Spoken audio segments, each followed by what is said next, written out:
다시 한번 물어보겠습니다. 찬양이란?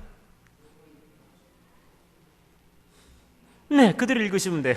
여호와께서 우리에게 행하신 기적들을 말미암아 하나님께 찬양하는 것입니다.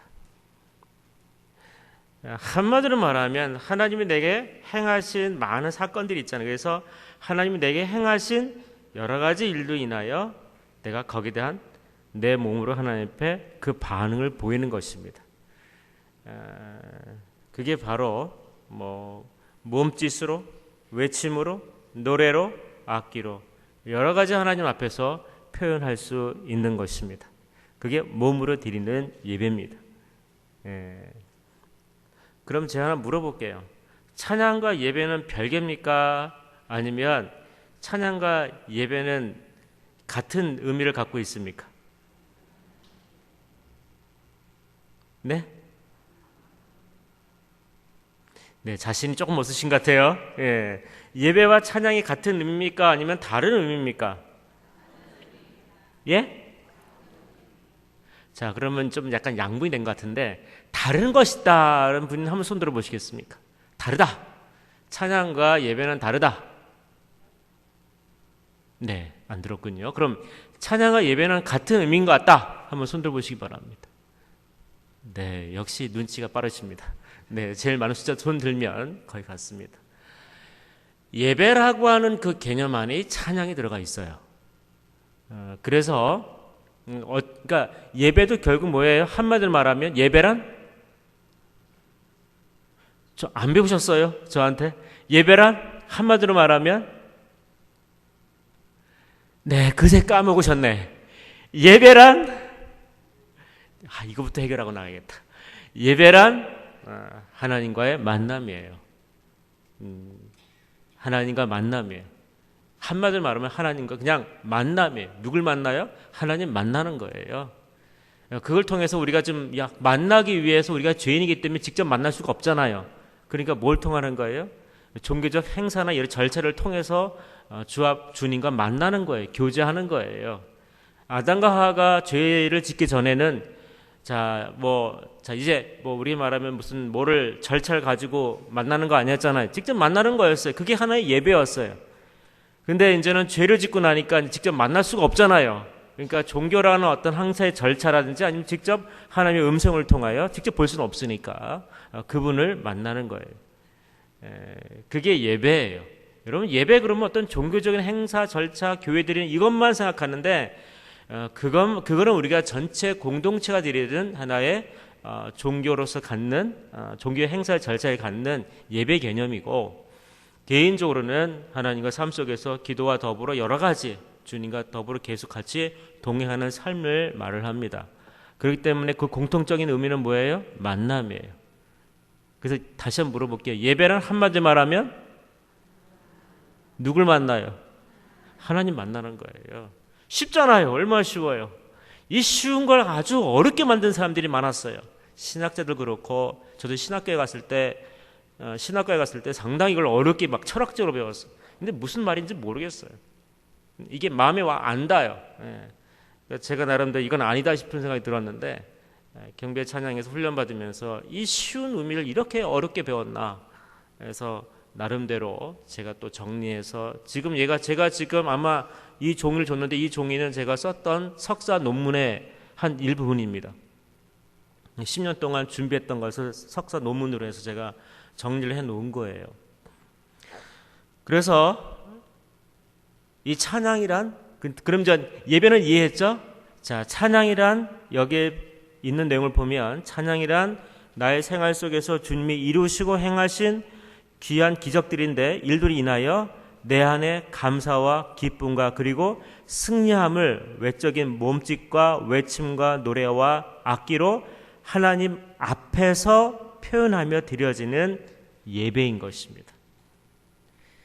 그러니까 찬양을 통해서 하나님을 만나는 거예요. 이 사건이 어떤 사건이냐면 이런 사건이에요.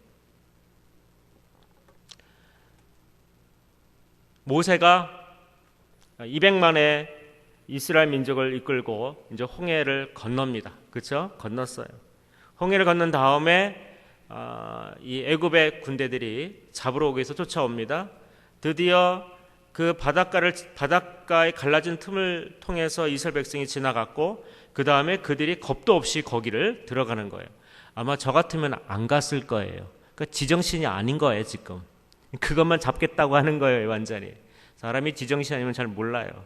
그게 갈라질 수가 없잖아요. 예, 그 기적들이 일어나는데 자기들과 관계없는 거거든. 저 같으면 안 갔을 거야. 아마 뺐을 거야. 아마 탈령했을 것 같은데 들어간 거예요. 들어가면 그냥 하나님이 그냥 지나가게 둘까요? 아니잖아요. 예, 거기서 아예 수장을 시켜버렸어요. 그것을 통해서 모세가 하나님의 행하신 일들을 인하여 일어났던 사건에 대해서 노래로 하나님을 찬양합니다. 그리고 미리암이 승리에 대한 여호와 리시에 대한 찬양을 할 때 소고를 치면서 그 여인네들이 쭉 그걸 대열을 맞춰서 춤을 추며 하나님께 찬양을 합니다. 기쁨으로. 아니야, 축제의 시간이에요. 완전히 하나님이 승리한 걸 본 거예요. 처음으로 적들을 완전히 섬멸하고 하나님이 행하신 그 기적들을 본 거예요. 그게 바로 찬양의 의미입니다. 하나님이 우리 인생들에게 행하신 많은 사건이 있잖아요. 그렇죠?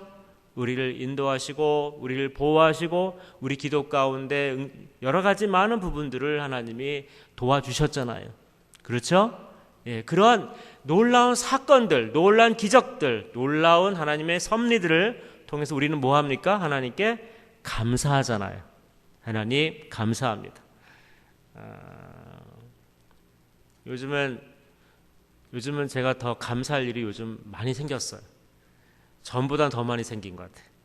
아주 사소한 것조차도 요즘은 감사에 대한 것이 살아났는지 좀만 되면 뭐가 조금 좋아지거나 뭔가 좋은 일이 생기면 감사합니다라고 고백을 해요. 이건 좋은 반응이에요. 예. 바로 이러한 부분들이 우리가 하나님을 찬양하는 것입니다.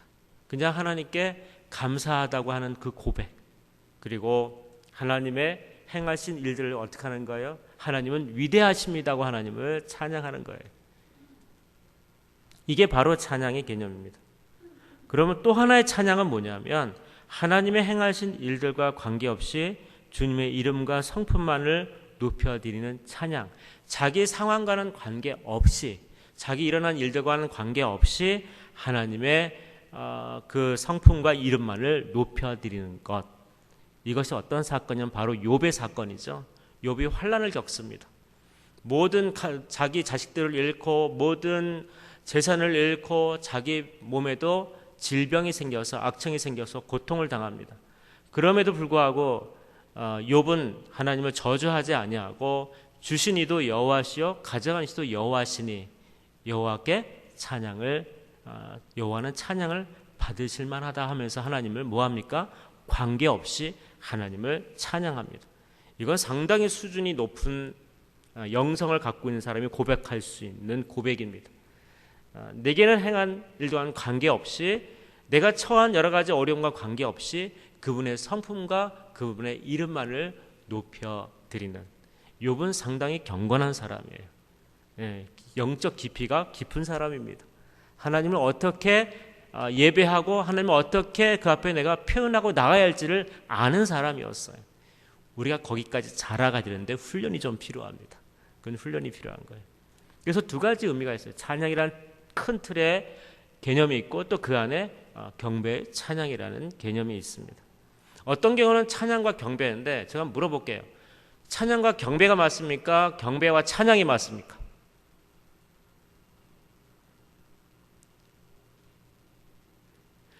경배와 찬양이 맞습니까? 찬양과 경배가 맞습니까?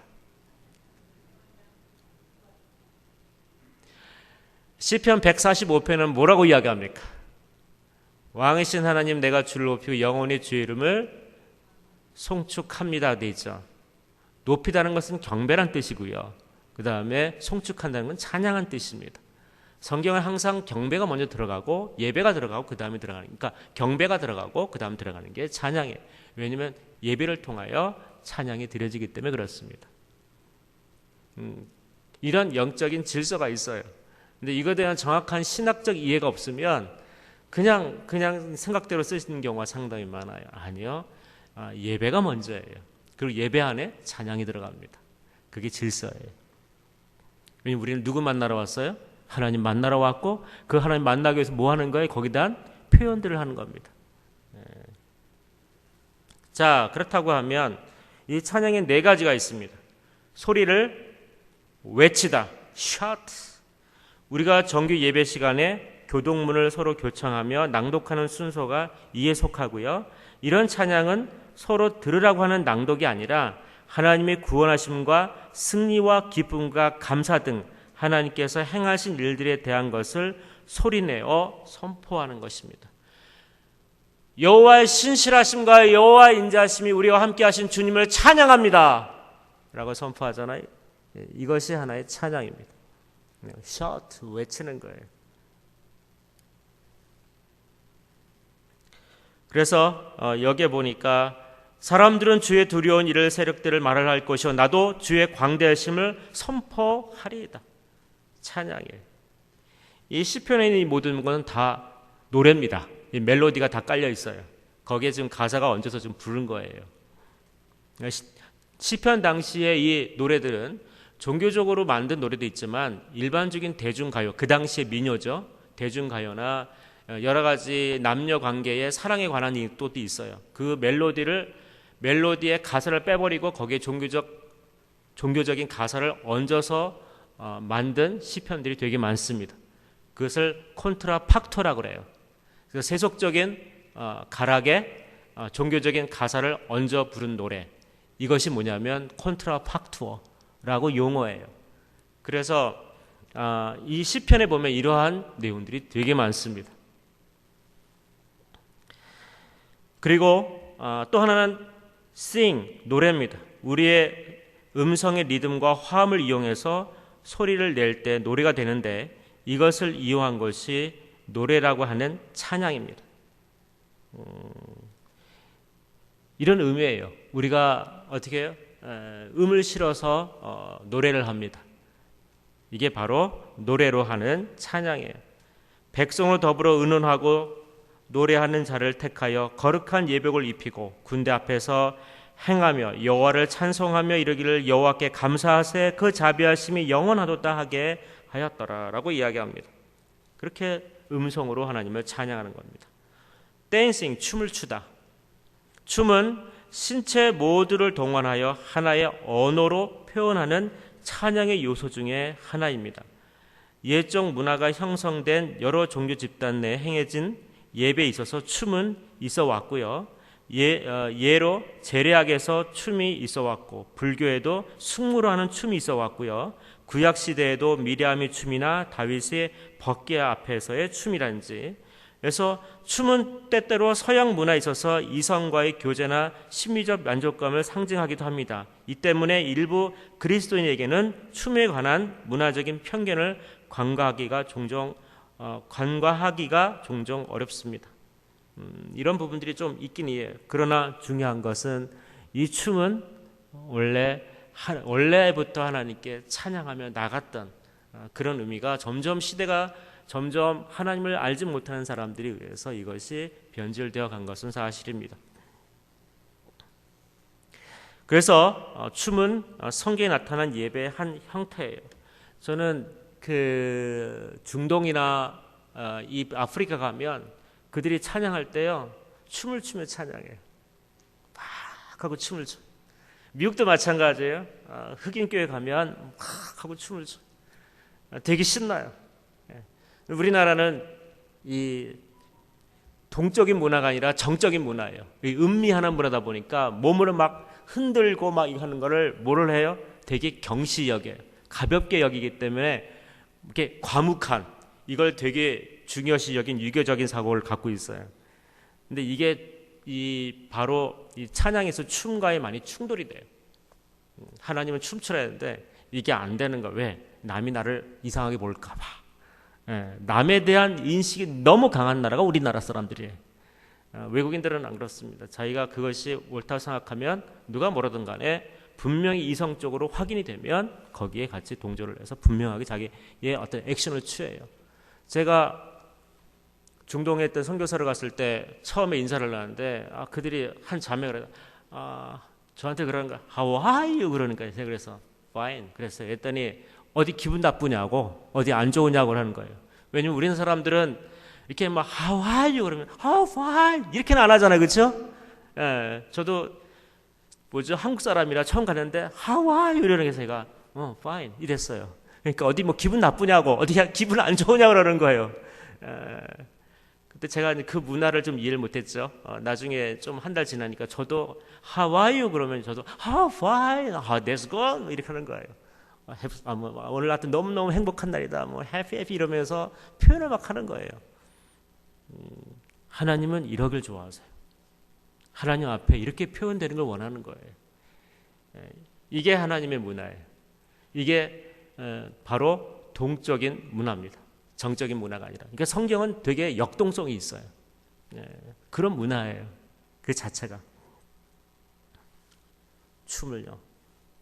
여러분 춤 많이 추세요. 이상한 데도 말고 교회에서 찬양하면서 즐겁게 얼마나 좋습니까? 하나님이 기뻐하십니다. 그 다음에 악기입니다. 악기는 관악기와 현악기, 타악기를 분류할 수 있는데요.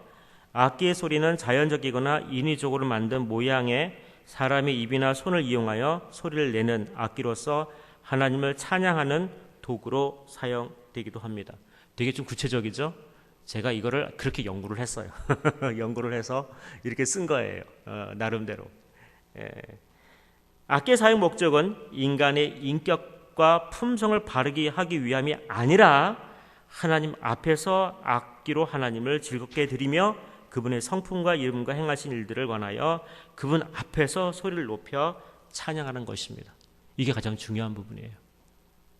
이 서양 음악이라든지 이런 음악사들은 보면 서양에 있는 음악들은 주로 관악기나 현악기가 되게 많아요. 근데 그것은 그들은 누굴 위한 거면 신들을 위한 게 아니라 자신들의 어떤 심리적인 자기 내면적인 문제 뭐죠?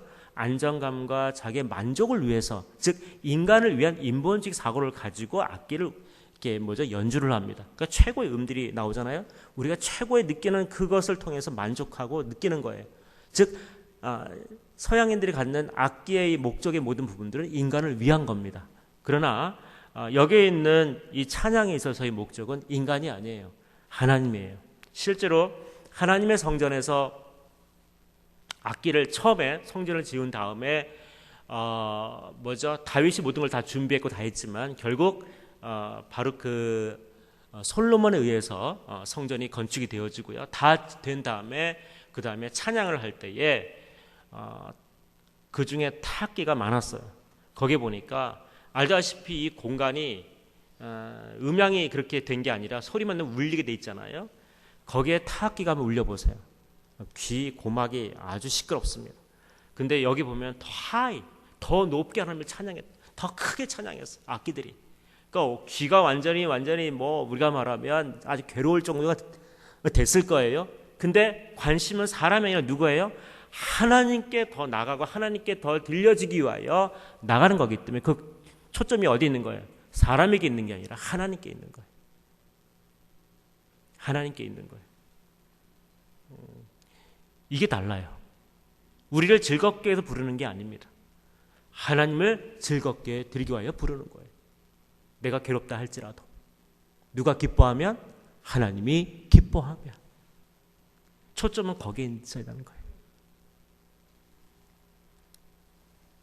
그래서 네 가지가 있어요. 소리를 외치다, 노래하다, 춤추다, 악기로 하나님을 찬양하다. 네 가지 소리, 악기로 하나님을 찬양합시다. 춤을 추며 찬양합시다. 우리 노래로 찬양합시다. 우리 소리를 외쳐 하나님을 찬양합시다. 이렇게 들어가야 되는 거예요. 할 때. 이제 좀 구분되셨죠? 예. 자, 그 다음에 중요한 건 손을 든다. 이게 어떤 의미일까요? 여기 보니까 이 말씀들이 쭉 있는데 손을 든다는 의미는 내가 굴복한다, 순종한다, 하나님께 나아가는 것을 의미하고요. 소원한다, 송축하며 나아간다는 뜻입니다. 이스라엘 백성들이 하나님 앞에 성전을 향하여 나갈 때 다 같이 두 손을 들고 걸어가며 하나님을 찬양했어요. 걸어가면서 두 손을 들고 하나님을 찬양한 거예요. 하나님은 찬양받기 합당한 신분입니다라고 외치며 나가는 거예요. 여러분 손 드는 의미가 그냥 드는 게 그런 게 아니에요. 다 드니까 드는 의미가 아니라 바로 그 의미를 알고 여러분이 드셔야 한다는 거예요. 손을 들 때 그 의미예요. 다음에 가면 또 손뼉 친다. 이것은 뭐냐면 기쁨과 승리와 감사의 의미를 가지고 있습니다. 하나 물어볼게요.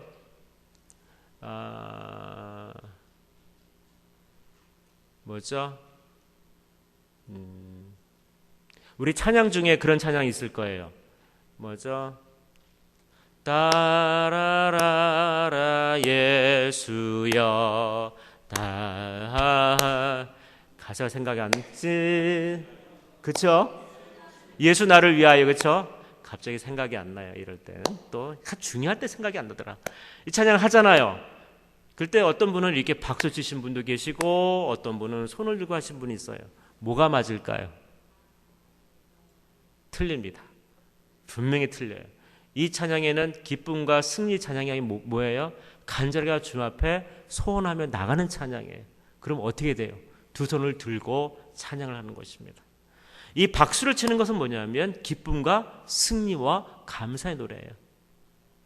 내가 산을 향하여 눈을 들리라. 이럴 때 박수 맞아요. 그렇죠? 내가 매일 기쁘게 순례의 길 행함은 기쁨이잖아요.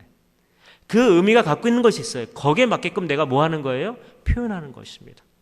그 질서가 있는 거예요. 제가 이걸 어떻게 알았냐면 경배 찬양에서 훈련 받을 때 그때 월십 댄싱 팀들이 있었는데 그 팀들이 이 의미를 다 알고 있더라고요. 성경적인 이 의미를. 그 의미를 왜냐하면 모든 동작의 하나에는 다 뭐가 있어요? 언어예요. 의미가 있고 언어가 있습니다. 이걸 가지고 표현해서 나가는 것입니다. 그래서 제가 그때 알게 됐어요. 저도 이 부분을 가리키도 하지만 그래서 아무 때나 치는 게 아니에요. 예, 그 의미가 있는 데서 여러분이 표현을 하셔야 합니다.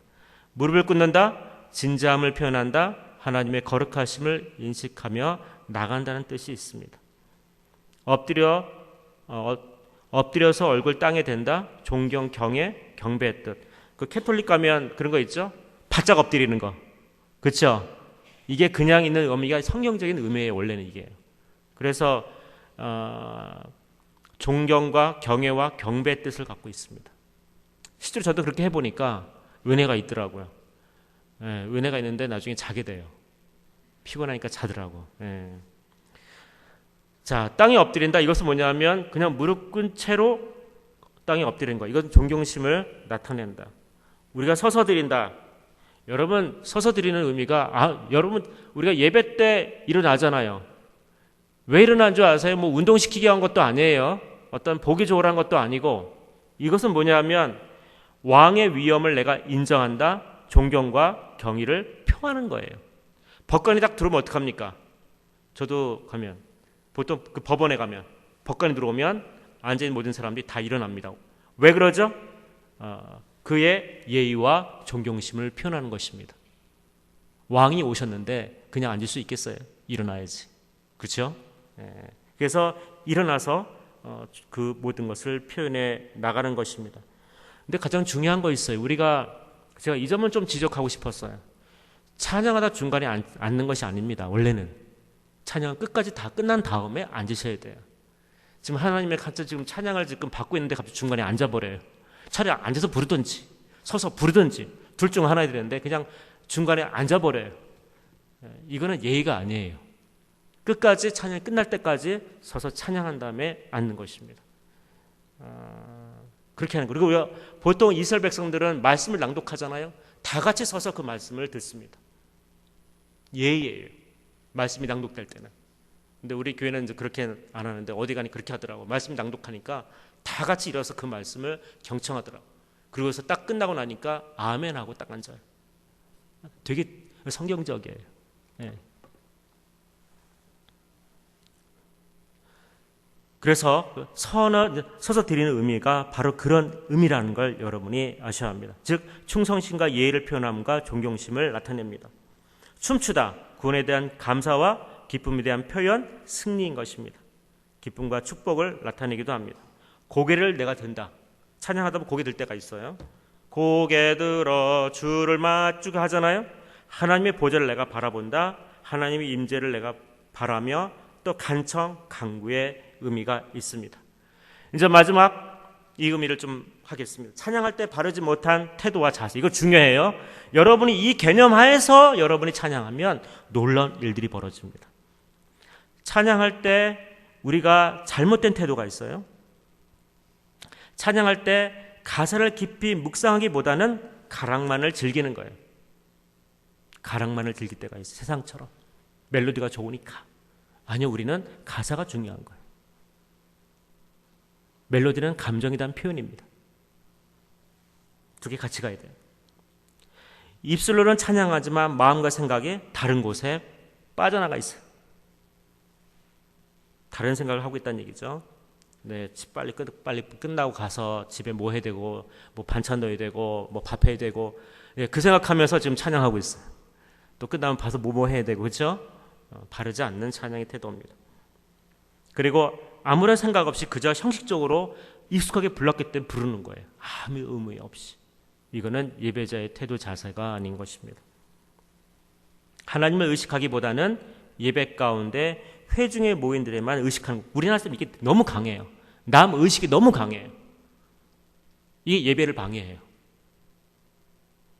예배할 때 옆에 사람은 나하고 관계 있나요? 없나요? 없어요. 나하고 하나님과 관계이지. 예배는 나와 하나님과 1대1 관계예요. 우리 모두의 관계가 아니라 먼저는 하나님과 우리 먼저 관계예요. 그래서 찬양함에 있어서 의식이 주변 사람들에게 있는 나머지 자기가 내는 목소리와 다른 사람의 목소리를 비교하는 가운데 좀 더 잘 부르려고 하는 경쟁심 아니면 뭐 쭉 있어요. 그런 부분들. 그거는 아니에요. 그렇게 불러서는 안 됩니다. 왜냐하면 하나님께 부르는 거기 때문에. 잘 부를 하나님 원하는 게 잘 부르는 거예요? 아니요. 최선을 다해서 하나님께 고백하는 것입니다. 하나님 그걸 원하지. 잘된 목소리 듣고 싶은 게 아니에요. 우리가 잘된 목소리 들으면 얼마나 잘하겠어요. 우리가 천사만큼 하겠어요? 못 하잖아요. 그리고 내가 찬양하는 목소리를 주위 사람이 듣고 나를 어떻게 생각할까? 소심한 생각들. 어떤 사람은 찬양 안 해요. 음치기니까. 소리가 이상하니까 안 하는 사람도 있어요. 아니에요. 우리가 자꾸 옆에 사람 신경 써서 그래요. 신경 쓰지 마세요. 예배는 하나님과 나와의 1대1 관계예요. 거기에만 신경 쓰는 거예요. 그렇게 바뀌어야 돼요, 우리가. 그게 기본이에요. 예배에 있어서, 찬양에 있어서. 그게 무너지면 옆에 사람 신경 쓰면 그 예배 대상이 옆에 사람이에요? 아니잖아요. 하나님이잖아요. 그분을 봐야 한다는 거죠. 찬양할 때 음과 박자에만 신경 쓰느라 가사를 제대로 묵상하지 못하고 그 안에 묶이는 거예요. 그걸 안 틀리게 하려고 여러 가지 어떻게 하는 거예요. 거기에 묶여 사는 거예요. 아니요. 하나님 그거 기뻐하지 않습니다. 틀리면 어때요? 네. 저도 항상 이 틀린 소리 다 들려요. 그래도 어떻게 해요? 그냥 은혜로 듣는 거예요. 그리고 같은 마음을 하나님께 고백하는 겁니다. 여러분 찬양대회에서 특별히 찬양하잖아요. 그렇죠? 그럼 여러분 어떤 태도를 가져야 되나요? 그래 오늘 보니까 우리 장로님, 집사님 오늘 좀 소리 이상한데 이거 지금 우리 좀 계산하고 있나요? 좀 감시하나요? 아니에요. 그 찬양과 더불어 우리는 같이 뭐 하는 거예요? 같은 마음을 가지고 하나님 앞에 고백하며 나가는 거예요. 그리고 예배 시작 전 준비 찬송이라는 용어 사용 우리 교회는 거의 지금 안 하는데 이것은 비성경적입니다. 준비하는 찬송가가 있고 본격적으로 하는 찬송가가 있을 수 있나요? 아니요. 노래 부를 때부터 우리는 찬송이에요. 하나님께 드리는 예배입니다.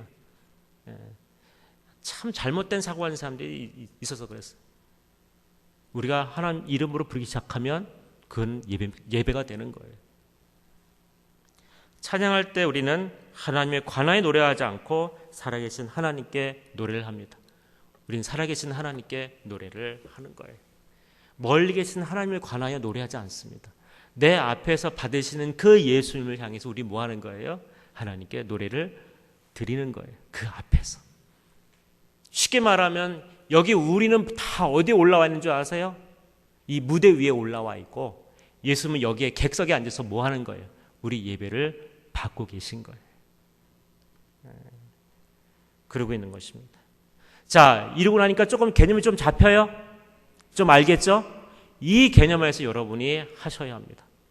가장 중요한 부분이에요. 제가 이 부분을 가지고 10년 동안 자료 모으고 연구하고 여러모로 하다 보니까 이걸 논문을 쓰기 위해서 하다 보니까 이렇게까지 만들어지게 됐습니다. 이건 일부예요. 조금 더 많아요. 여러 가지 사건들이. 어쨌든 여러분이 이것을 가지고 같이 나눌 텐데 우리 그렇다고 이제 이걸로 이제 끝나는 게 아니라 같이 좀 축복하면 좀 찬양할까요? 이제 우리가 들었으니 이제 우리가 좀 적용을 해봐야 될 거 아니야, 그렇죠? 예, 한번 적용합시다. 자, 어떤 찬양이냐면 좀 이런 찬양을 했으면 좋겠어요. 우리는 사랑받게 태어난 사람이죠. 예, 오늘 생일을 당하신 분이 한 분 계셨는데 예, 안 보이네요. 예, 오늘 그리고 또 중요한 게 있습니다. 오늘 또 저의 생일입니다. 그래서 좀 축복받고 싶었어요. 그래서 제가 가기 전에 좀 여러분이 좀 축복받고 싶고 여러분에게 좀 사랑을 너무 많이 받았지만 오늘 특별히 생일이라 좀 여러분에게 아직 제 마누라도 어제 그냥 생일 축하한다 한마디 받고 지금 아침에도 못 받았어요. 오늘 그 누구 생일 때문에 제가 그래도 간신히 미역국은 얻어먹었습니다. 예, 너무 감사해요. 예, 그래서 같이 한번 찬양합시다. 그래서 저를 좀 축복해주는, 그래서 여러분 감사하며 같이 한번 찬양할까요?